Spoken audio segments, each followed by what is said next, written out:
Приморье во власти циклона, по всему краю осадки, а к вечеру резкое снижение температуры. В нашем округе столбики термометров к ночи опустятся до отметки -10, усилится северо-западный ветер. На дорогах и тротуарах образуется гололедица и снежный накат. Всю неделю в Уссурийске будет пасмурно. Температура за окном днем установится в пределах -3, -5 градусов. Ночью опустится до 12-16 мороза. Подробнее про осадки рассказали краевые синоптики.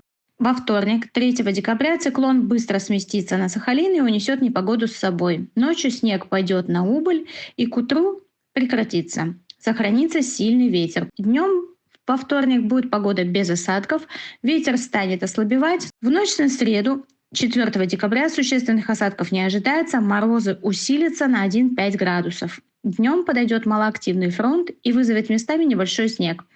Дневная температура станет немного ниже, чем накануне.